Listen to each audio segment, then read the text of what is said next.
I'm Greg Berlanti. I'm the director of Love, Simon. I'm here with the cast and Jack Antonoff, who wrote a number of the songs in the movie, and we're here on HBO to talk about the movie.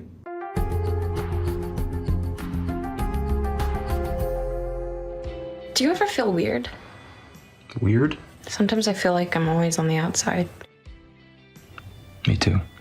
Simon, played by Nik Robinson, is a closeted gay kid coming to terms with his life and falling in love with another boy online, dealing with life and high school and friendships and family and coming of age and coming out.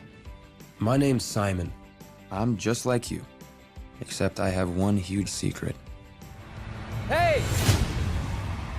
I like your boots! I said I like your boots! Goodbye! Nobody knows I'm gay. Greg was my first point of contact with this story. It was a story that I felt was familiar, but it was told now from a completely new perspective. I've been thinking about why I haven't come out yet. Maybe part of me wants to hold on to who I've always been, just a little longer. It wasn't playing into any kind of stereotypes or any of these cliches that we've seen before when you're dealing with a gay character.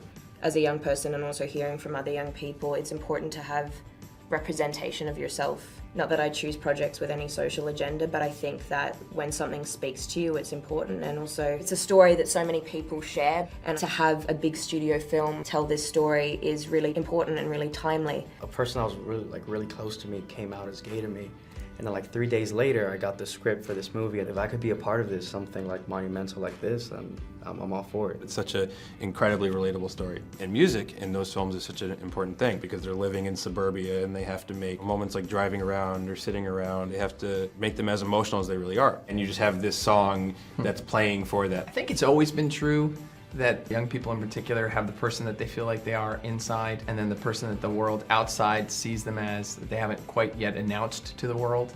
Whether or not it has to do with being gay, we all have our coming out moment where we choose to announce ourselves to the world. There's a lot of Simon considering that. Announcing who you are to the world is pretty terrifying, because what if the world doesn't like you?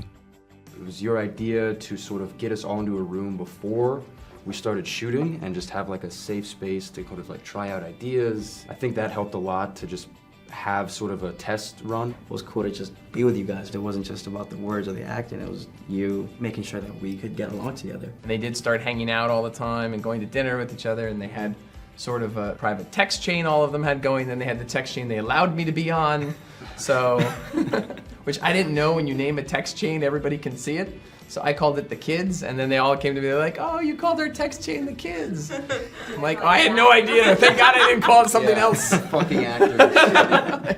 What did you guys say about Greg on the other chain? I don't know. I just know that they had the other chain. Mean words. That's an age when you are just screaming from the mountaintops, I'm my own person, but you also don't know how to express all these things. That feeling like you can't break out of yourself is how I see Simon. I'm done living in a world where I don't get to be who I am. I deserve a great love story. Thank you for watching The Interview on HBO.